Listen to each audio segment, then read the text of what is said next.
Hello everyone, আজকে নিয়ে চলে এসেছি তালের বড়ার রেসিপি। তালের বড়া ঠান্ডা হয়ে গেলেও একদম তুলতুলে নরম থাকবে।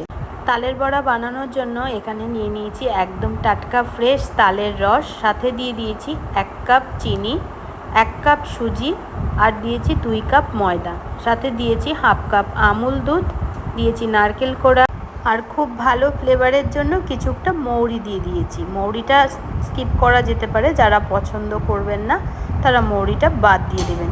আর এখান থেকে আমি তালের পাল্প নিয়েছি 2 বাটি, আর যতটা এখানে মাখতে প্রয়োজন হবে ততটাই আমি নেব। এটাতে কিন্তু আমি কোনো জল মেশাবো না।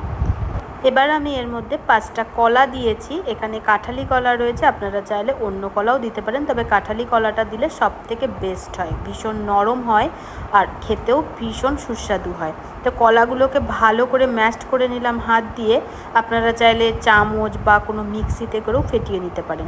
এইবার আমি সব উপকরণ একসাথে ভালোভাবে ফেটিয়ে নেব।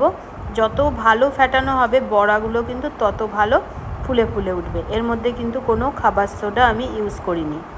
সুজিটা আগে থেকে ভিজিয়ে রাখলে ভালো হতো, কিন্তু আমি কিন্তু একদম ইনস্ট্যান্ট বানাচ্ছি, এতটুকুনি সময় দিইনি সেট হওয়ার। তাতেই সব বড়াগুলো কিন্তু একদম টোপরের মতন ফুলে ফুলে উঠছে। প্রত্যেকটা বড়াই কিন্তু সুন্দরভাবে ফুলে উঠেছে, তার মানে ভীষণ জুসি আর ভীষণ সফট হয়েছে। একবারে খুব বেশি দিচ্ছি না, কারণ গায়ে লেগে গেলে কিন্তু একসাথে জড়ো হয়ে যাবে, তাই অল্প অল্প করে দিয়ে আমি বড়াগুলোকে ভেজে তুলে নেব।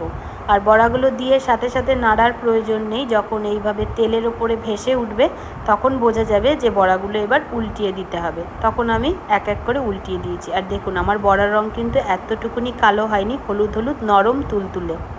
অনেকেই আছে বাসি বড়া খেতে পছন্দ করে, সেই ক্ষেত্রে শক্ত হয়ে যায়, কিন্তু এইভাবে বানাবেন একদম মুখে লেগে থাকার মতন তৈরি হবে।